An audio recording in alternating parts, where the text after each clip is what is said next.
This is our Flatiron video. This video specifically, has been a long time in the making. We opened the food truck wanting to do different stuff with barbecue, theorizing that we could find a cut on the cow that cooks similarly enough to brisket that we could kind of build up around that we could discover something, that we could create something different within the barbecue space. We did that in the food truck with beef cheeks. It was successful for us. A lot of people started to do it. We felt like we really added something to the barbecue, Texas barbecue canon with those. It was also an interesting cooking method with the confit, and it was just something that we could really like kind of hang our hat on as LeRoy and Lewis for the food truck. Moving into the restaurant, we really wanted to focus on a cut from either the shoulder or the back leg of the animal, because that is where the bulk of like the mass of the animal is. We're thinking in economic terms here of using the biggest pieces on the animal to feed the most people, because 1 and 2 briskets, yeah, there's only 2 briskets on each animal.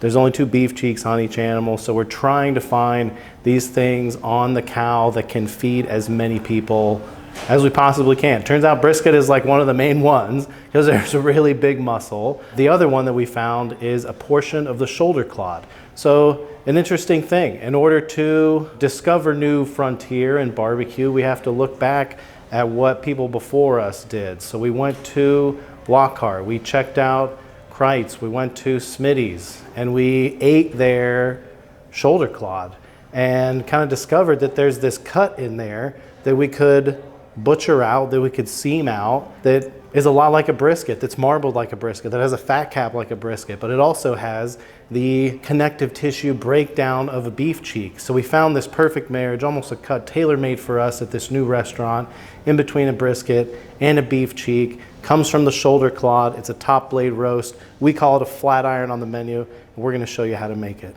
All right, we have taken the Flatiron off the whole animal, the whole carcass. These we get in vacuum packed in boxes from Dean & Peeler.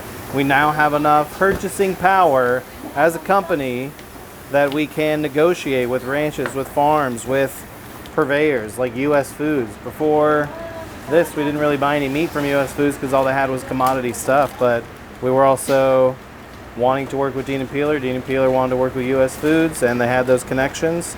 And so now we are able to get locally sourced, well taken care of beef from Texas, never left the state, to cook barbecue with. So this is our Flatiron, top blade roast, nicely marbled. Look at that. That's really what we're after here. We're gonna take a sort of a brisket approach to it. There's a lot of similarities in trimming a brisket. Like on the back of a brisket, we're gonna trim off this silver skin piece. We're gonna kind of take care of any weird gashes. We're gonna shape the whole thing, and then we're going to trim the fat cap down. That's basically the steps. So we'll start on the bottom here. We'll just take this silver skin piece off here. Try not to take too much meat. That'll grind up okay. Not all of that on this piece is the case though, because there is a thick band of sinew kind of down here that is not good, unless you break it down. Just go like straight down through here. This is where it's really important to have a super sharp knife, because that thick band of tissue is really hard to get through. You can see exactly what we're working with here. This thing is pretty intense. I mean, it's hard to just cut through. This knife is really sharp, but that's even like really, really hard to cut through. But that's what we break down, and it becomes nice and gooey and gelatinous, but we don't want that in our trim. It'll be gross in a burger or a sausage. But we can see it right there, and you can see it. You know what that piece is when it breaks down, when you're cutting it, right? Yeah, of course. Yeah. So rounding, shaping. As much as I can take down this kind of sinewy piece, I want to. Okay, this looks good. Kind of like a brisket also, if you just try to keep trimming it and trimming it and trimming it, you're eventually going to be left with nothing. So this looks pretty good to me on the back end. Maybe I might try to shape up a little bit over here before I turn it over. That looks really nice. Flipping it over. So on the top side, basically looking to take it down to that third of an inch, quarter of an inch. Let's start back here. Try to go long strips. Really don't want to take it down exactly like that, just like I did. Really want to leave some fat on there. There is a natural separation in between this fat and like a layer underneath there. So if you get to that layer, it's going to be a little too far, and I don't know if there's going to be enough fat left on it for it to be nice and juicy still. Stay moist during the cooking process. You can tell, always tell a lot by looking at the end of it, you know, and by like feeling it. I don't think I want to take off too much more than that, but I do want to kind of round everything here. As we can see, it kind of dips a lot right there, so I'm going to have to really dip down there and then kind of come back up a little and hope that I didn't take it too far. This feels good to me. Maybe even a little thin right there. It feels pretty soft. Gonna start working on the back end here. I don't want to take too much off of this side because it's a little thinner up here. I think that might be just about it. Shout out Chud Scrape. That looks pretty good. Nice and smooth. Not too many angles. Ready to be dusted. Done and dusted. Out of this world. Flatiron. So got some Flatiron rub, salt, pepper, garlic, paprika, onion powder, MSG, etc. So these are gonna sit overnight. What we're gonna put on tomorrow, we'll season tonight, and this will basically help get into the actual meat itself, tenderize it, you know, just like a little dry rub. And then tomorrow we'll dunk it in some salt and pepper Dalmatian and finish it off. When you get fancy with it, you know, we can. And we're just gonna do a light coat. So this is gonna sit till tomorrow morning about 4 o'clock in the morning. So roughly, I don't know, 12 hours, 15 hours. And then it's about a 10-hour cook, give or take. And then it rests for another 12 to 15 hours. So it's a long process. It's just like brisket, an extremely long process. The end result is going to be amazing. Tomorrow morning we'll come back in and it'll have a nice red tint to it. That paprika really gets into that meat, turns it nice and red, which is awesome. And that's all she wrote. Like and subscribe. Like and subscribe. So I'd say the whole Flatiron process started really in the inception of LeRoy and Lewis. The first year that the truck was open, South by Southwest, they couldn't get in the number of briskets they had on catering, so Evan needed something else. So Evan did cheeks. So I think the evolution starts there, right? You start with cheeks. The whole idea behind it was that we wanted to be sustainable. We wanted to do offcuts. We wanted to do things that weren't just brisket all the time. Then it got to a point where the number of cheeks that we need to bring in got to be unsustainable. So then we have to look to something else. What else can we do? What else can we slice? What else can we cook like brisket? What else can we pull off that's really good, that's sliced, that's barbecue? So we look back. What have we done? We had done shoulder clod in the summer of 2022. I had done it for an old school barbecue pop-up. I've always been fascinated by the old school places. One of Evan's favorite places is Kreitz. So, you know, he had this fascination with old school barbecue. I had this fascination with old school barbecue. The history of this sliced barbecue is beef navel, it's shoulder clod, it's all of these different and off cuts. And we at LeRoy and Lewis are honoring that tried and true tradition, that past tradition that has almost kind of fallen off of favor, that it's not just brisket, it's other things. And so that's why we're doing the shoulder clod. And it really pays tribute, the shoulder clod that we do pays tribute to the ones at Kreitz and at Smitty's and all of these places that did shoulder clod forever.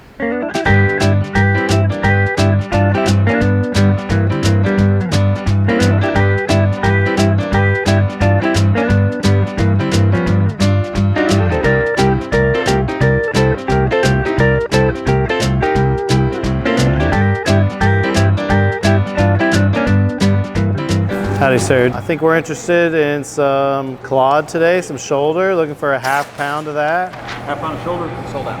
Oh, sold out of shoulder. All right, I guess we'll go half pound of brisket then. Half pound of brisket. Almost 3/4 there, is that all right? That looks good. 1803 brisket, 101 on sausage. Thank you, sir.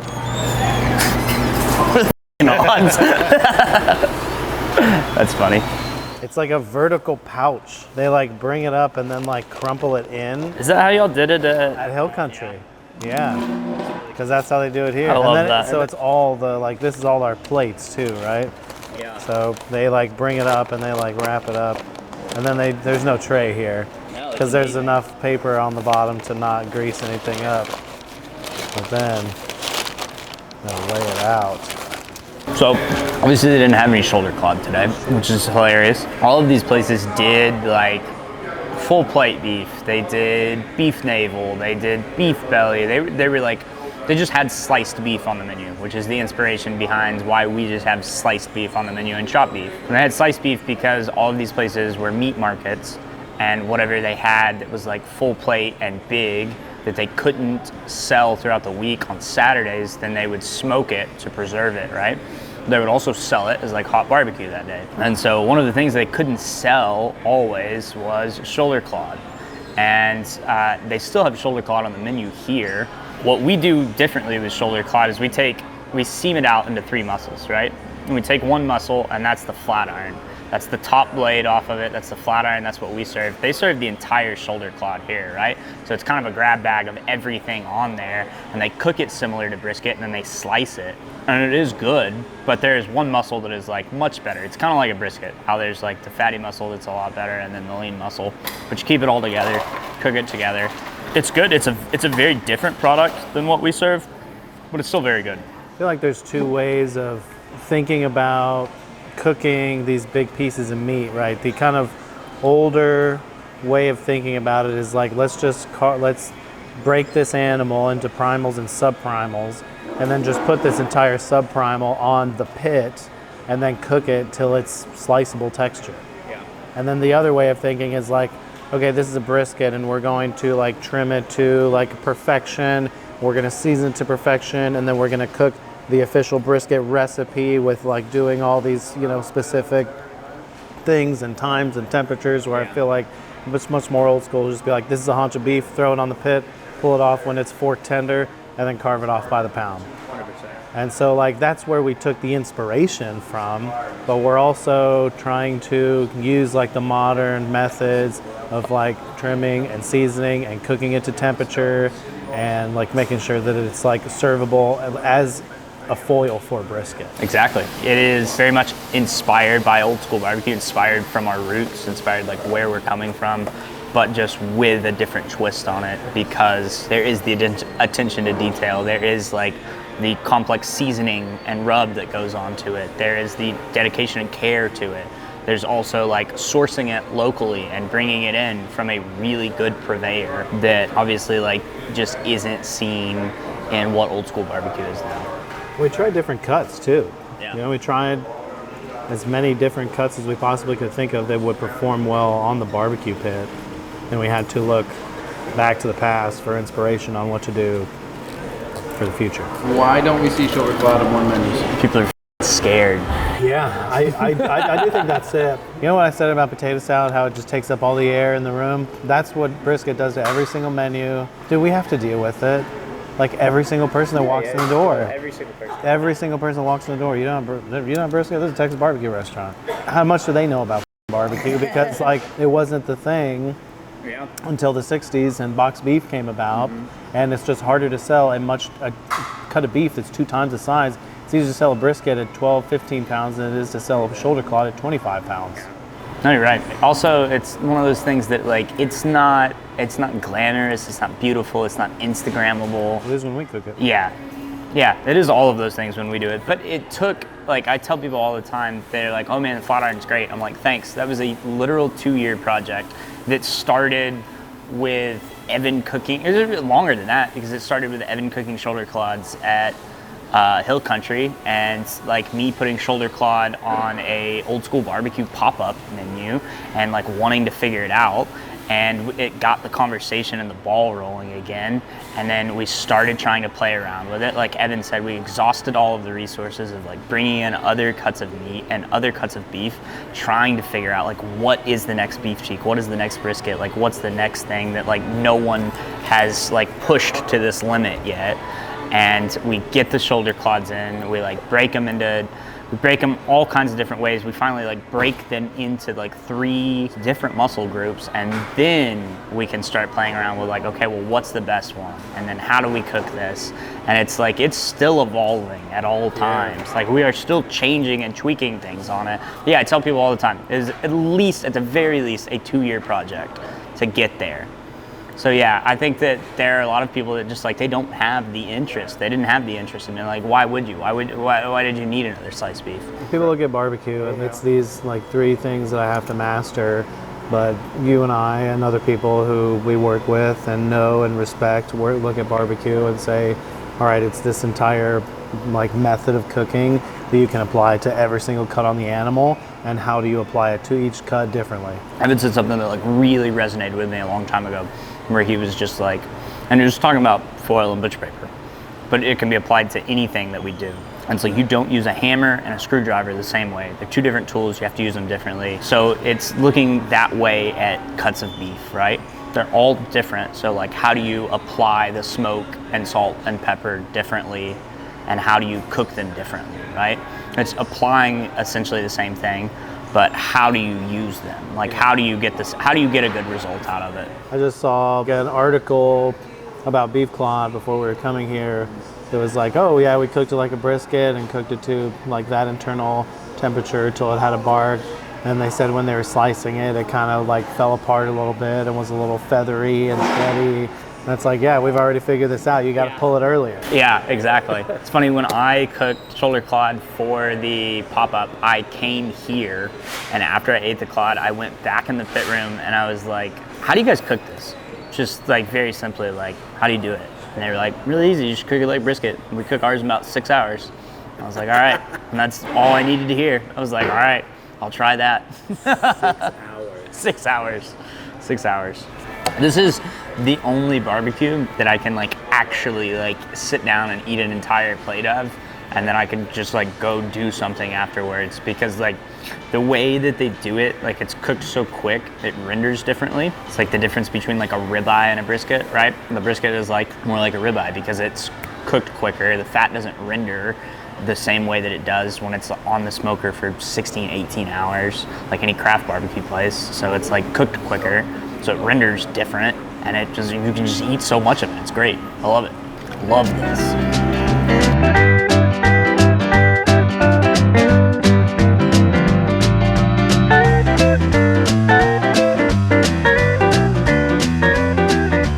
How funny is it going to be if we walk in there like, I sold out a shoulder clod, guys. I'm kind of expecting it at this point.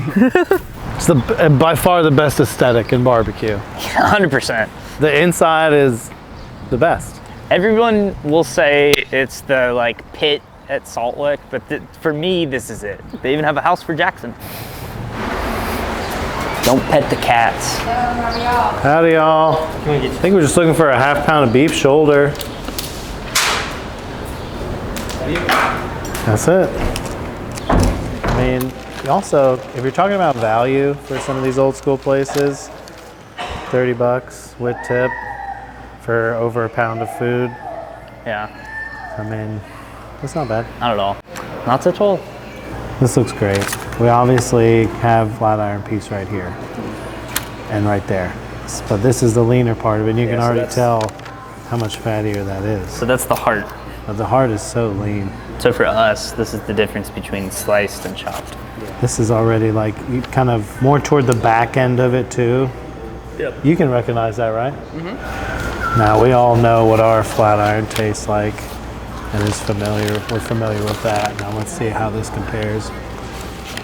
Tastes like old school barbecue. Mm-hmm. It is really tender, really beefy. That's not a napkin. Really beefy. I'd say that's the biggest difference. So subtle on the smoke too. I must have found a totally different bite. That was like one of my favorite bites I think I've ever had. We've got a lot of Yeah, you got the all the fat and like all the seasoning on top. Well, the crazy thing too is that like the later in the day that you get stuff, it's like the smokier it is, because I don't have warmers. They're just holding everything on the pit, right? So it's like it may not be that smoky like from the initial cook, but it's gonna get smokier because it's just sitting in a really low heat. So I really wish we would have had clod at Kreitz. Me too. Me too. Because historically, I like Kreitz better. Me too. So based on my bias, my personal bias, I think it'd probably be better than this. Okay, I'm gonna try to replicate that bite that Jakey Jake just I had. want you to have that one because I'm looking at this one right here. That looks good to me. That right there, like that bite just like transports me back to like being a small child and going to get barbecue on Sunday at Roberts in Pasadena and like getting sliced beef and like having that like top piece that's just like that style of just like smoke and quick, and like everything about that like transports me back to that. That's so good, so good. I think that's something that like a really good bite of barbecue should do, is transport you, you know? I agree. Oh man, this was great.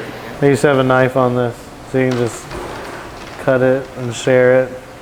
And then it's like right here, goes in that little groove.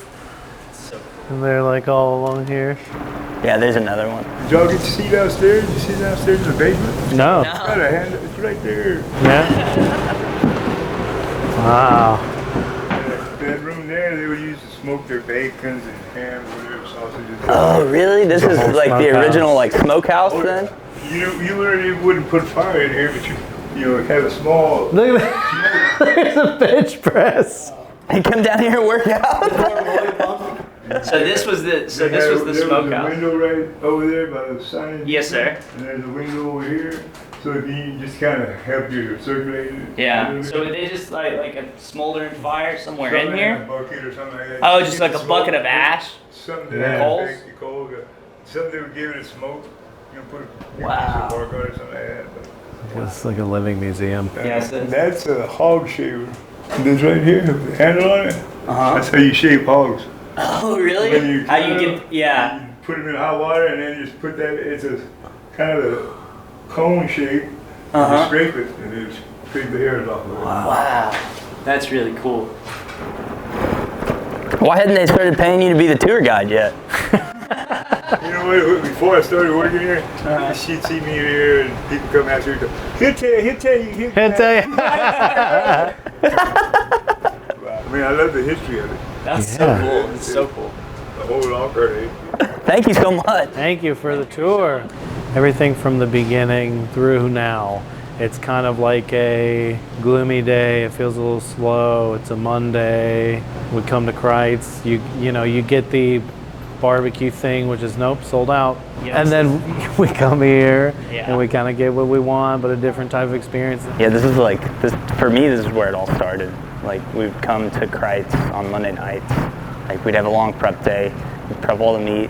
Like we would all come and eat Kreitz, and I just like slowly but surely was just like, this is the best style of barbecue. Like this is where it all started. This is what I want. A plate of food that you can sit down and eat, like no matter what, you know? Yeah. We ate at 2 places and I feel pretty good. I feel great. It was all protein too, Yeah. except for the white bread. Yeah. The edible napkin.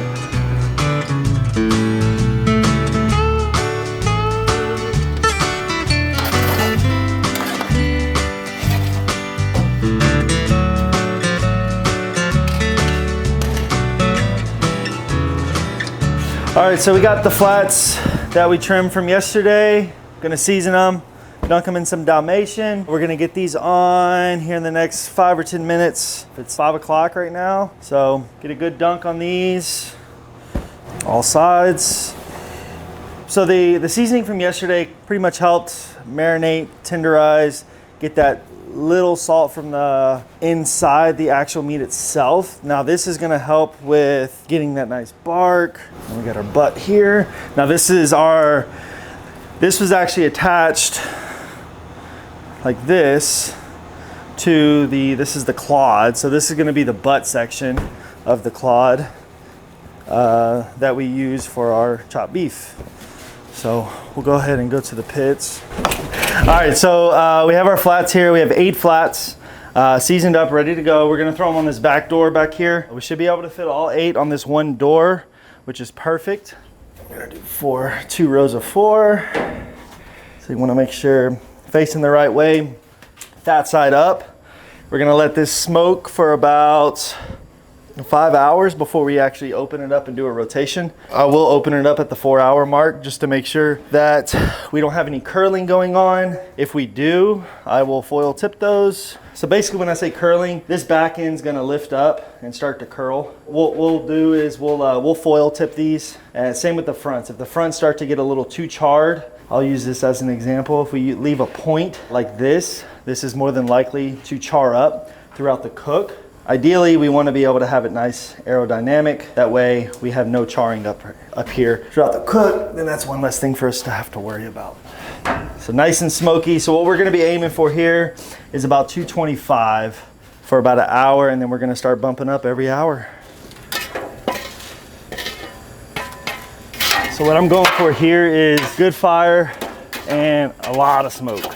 So I want to be able to have a 225 degree fire, but as well, I want to be able to produce a lot of smoke, clean smoke at least, to get on those meats for the first 3-4 hours. Once that meat starts to form its bark, at that point I'll fade away from the smoke and focus on the heat.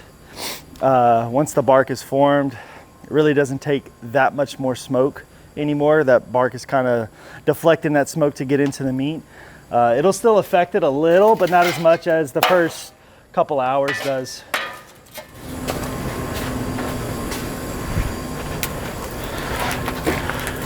I'll let that go, and I'm gonna close the damper off just a tad. So the damper, we don't want it all the way open, so we close that damper up halfway to allow the smoke to be trapped and circulates a little bit longer in there before it actually escapes out. And then once the bark is formed, we'll actually close it up a little bit more, 3/4 of the way instead of halfway. And then at that heat will act more as an oven. If my bark's not forming the way I want it to form, then I'll open it up a little bit more and we'll get that going. But kind of got this pit dialed in now. So halfway is what we feel comfortable at, and then 3/4 of the way once we boat it. It's like sitting at the campfire. It really is. Yeah, you can see even through like the doors, like all the smoke, like on that third door. Oh yeah. You can see the smoke just coming out. So those top 3 logs I have, well, the back 2 I have pushed together. You don't see as many flames coming out as you would like right here. I connect those logs together, and it acts as one log, and so it's gonna smolder, which is gonna give you more of a smoke versus if I have it separated like this front log. But as soon as I push that front log up, it'll kind of almost shut off the oxygen that's flowing between those logs, and it's going to act as one massive log versus 3 separate logs. And so if I'm going for more of a smolder, I'll do that. If I'm going for more heat, I'll separate those logs and give it more airflow pockets to breathe, which is going to allow that fire to rage versus kind of settle down like what we have right now. All right, so we're pretty much smack dab 225. We're gonna let this smoke. We're gonna come back in about 9:30. So we got this on at 5:30, come back at 9:30, that's 4 hours in. We're gonna check the flats. If they're curling, we're gonna foil tip them, fronts and backs. And then at that point, we'll wait till the 5-hour mark. So 10:30, we'll do our first rotation. Every hour on the hour, we're gonna rotate till we start foil boating. Once we foil boat, we'll actually turn them around and just like a brisket, point towards the fire in the beginning. Once you wrap it or boat it, point towards the stack, lean towards the fire, and we're gonna push it till it's about 180, 185, and then we're pulling, we're gonna let them rest, and they'll be served tomorrow.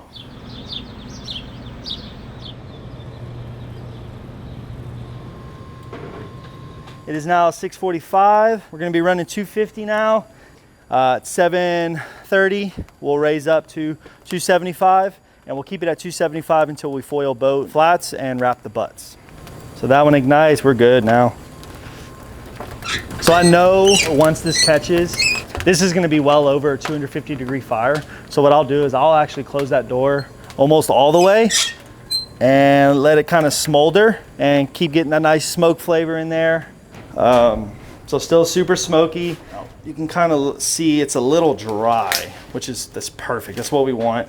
So it's not sweating anymore like it was whenever we had it on, because it was sitting all night, and that salt pushes that moisture out, which is causing that sweat on the overnight seasoning. So here in the next hour, 7:30, we should kind of not see much of a change. Around the 3-4 hour mark is when it'll stiff up, which is kind of what you want. And then the bark will start to form by the 4th, 5th hour. We'll let that catch, get going, and then check you back here in about 45 minutes.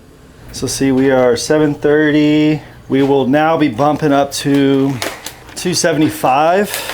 So I have that log that's on there that's been drying out. That'll pretty much get me there. I'll throw it on. That should bump me up about anywhere from 15 to 25 degrees. It's a bigger log, so it should bump me up about 25 degrees. And then, yeah, we'll be set. So you can kind of see it's way stiffer than it was. It's still very raw, but as you can tell, it's not flopping over like a raw flat iron would. It's kind of holding its weight up, which is great. So we're at a good stage. No curling yet, which don't expect any curling. We will check back here in an hour, so 8:30. At that point, they will be on for 3 hours. We should see complete stiffness. There should be no bending whatsoever in that flat iron. And we may, on the smaller one, start seeing a little bit of curl. If not, we'll definitely see some going into the 5th hour for sure.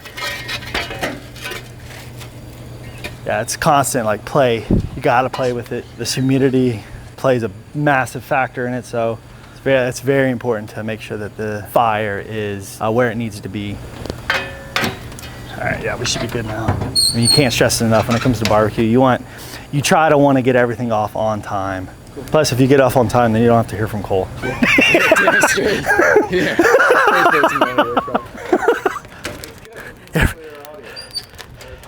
Let's look at these real quick and we'll see if they need to be tipped at all. We are 4 hours in. So you see how they're curling on the ends right here? A little vert ramp.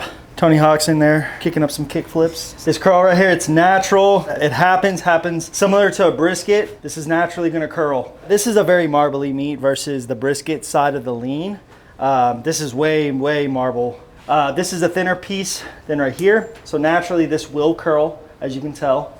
On a lot of these are curling, on pretty much all of them. But what we'll do is we'll get some foil tips. We'll tip them up. That way they don't get as exposed directly to a lot of heat, which is gonna stop it from curling and stop it from charring. Nice and tight.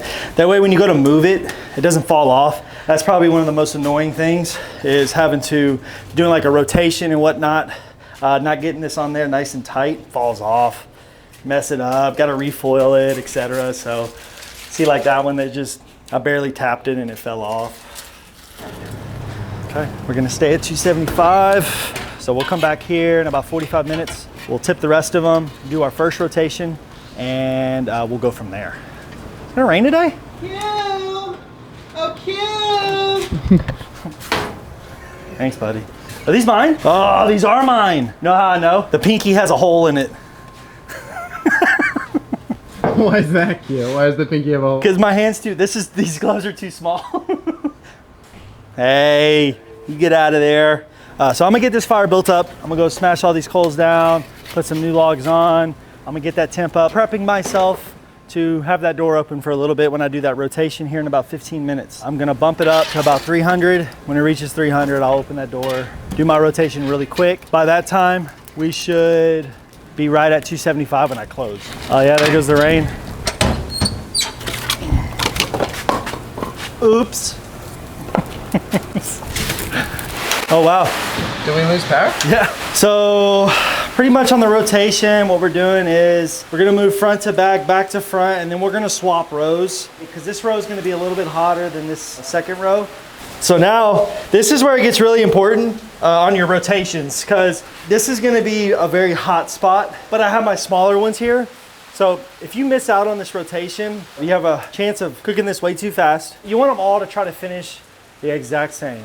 So when I go to temp these, ideally, I would like to have these temping really like at or around the same temp. 5 degrees is good to be, you wanna be, within that 5 degree range. All right. Come on at 5:30, it is now 9:30. We're sitting at 160 on some, 155 on the rest. So that's a perfect temp. We're gonna wrap at 165. They may hit a stall with this rain, so I'm gonna try to keep that temp up if I can. And then if they're ready, we'll boat them and get those moved.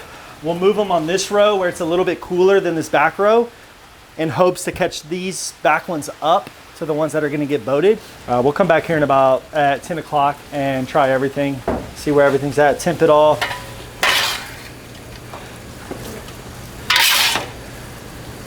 So see, I moved an inch over. It went from 140 to 155. That's wild. Those ones that were tempting 160 went down. Oh, that's crazy. All right, so we'll just do a rotation. I'm gonna keep this one up because that one was behind. I'm gonna move this little guy back to the back because I don't want that one to cook too fast, because that's temping about 157, 154, 153. So they're all right around about a 5-degree difference, which is perfect. That's what I want. So these foil caps, just kind of finishing off the tips of them. I don't want them to char up. They're where they need to be color-wise. So I'm gonna go ahead and foil cap these. Rotation's done. It's now 11:30. At 12:30, we'll come back and rotate and hopefully wrap flats and butts by 12:30. So still running 275, 285. I'm probably gonna bump it up 285 and get past that stall. Yeah, everything's looking good. Nothing's charred. Color's looking great. Fire's still going. Like I said, we're gonna be running 285 the rest of this cook until we wrap them all. We are going to check these flats and make sure they are where they need to be. We are at 12 o'clock. It's not horrible if they're not done right now. I'd like to try to get them wrapped by 12:31 though. That one's ready. Ready. Yeah, we're good. Yep, okay, let's go ahead and wrap them all up. So when we were trimming yesterday, if you kind of noticed, we were going very thin on those trims. This is why. So this is actually like a perfect, you can see where the fat cap is, see how thick it is. It's not that thick at all. But if I go to bring this one out, look at the difference, how massive that is. This thing just puffs up like a Cheeto. This, when we go to cut it on the block, it's gonna have a nice big fat cap. We'll trim that off, but ideally we wanna try to have similar to this outcome. So the foil boat, this is something Evan likes to do, and there's multiple methods on how to do it, but this foil boat basically protects this from cooking much more and kind of allows the juices to sit into this boat, which keeps the meat tenderized, nice and juicy, and it allows that smoke to still go over this top layer bark to get it nice and crispy. We're not there yet on that crisp, but we will shortly. Give it another hour or so, and it'll be extremely crispy, which is kind of what he's looking for. He wants a dark bark, not a light bark.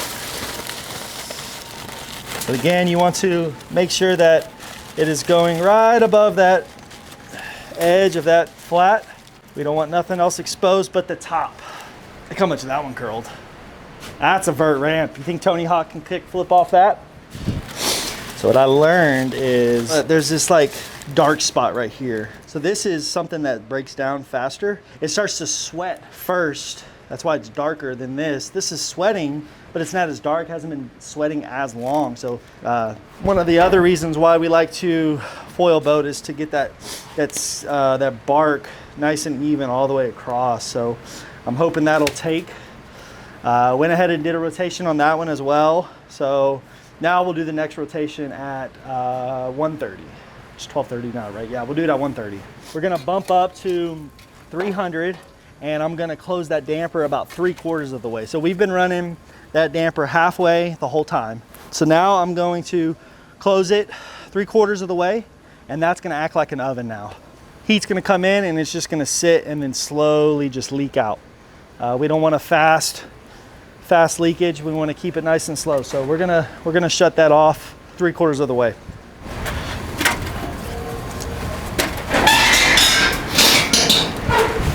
There it goes.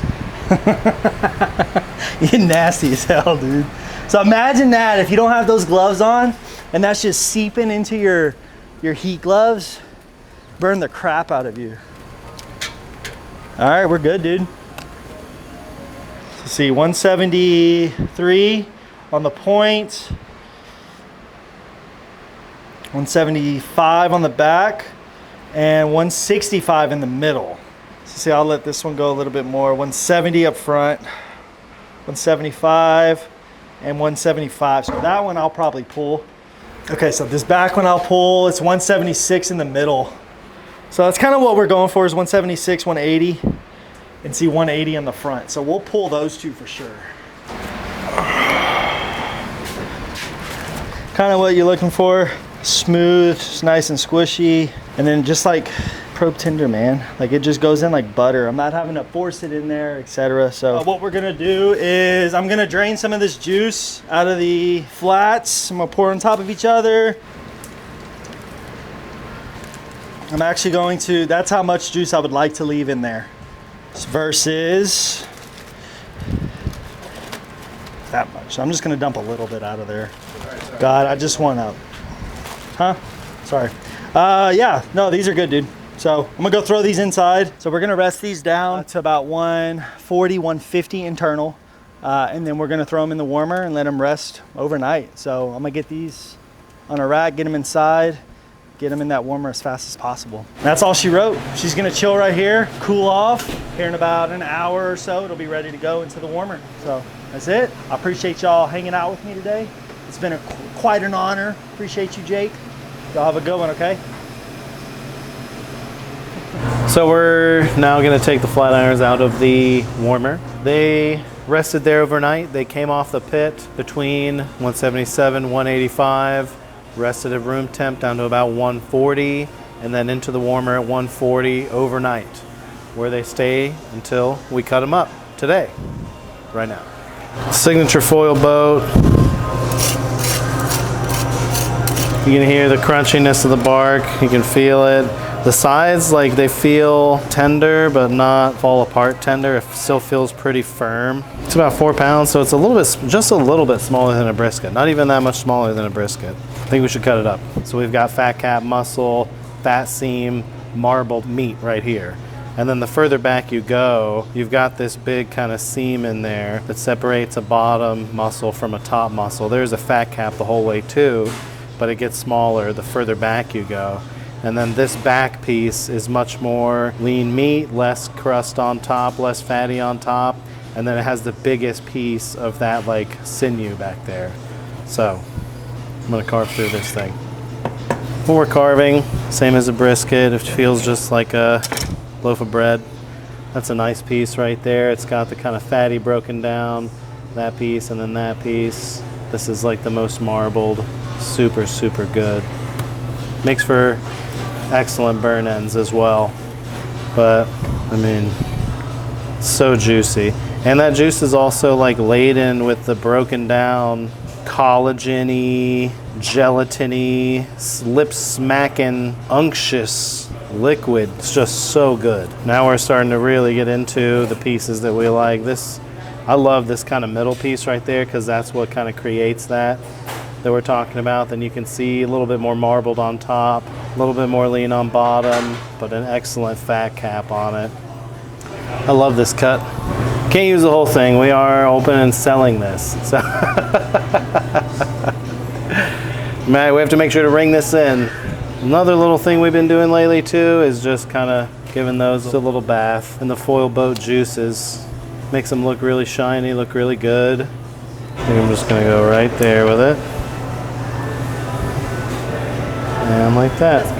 There we go.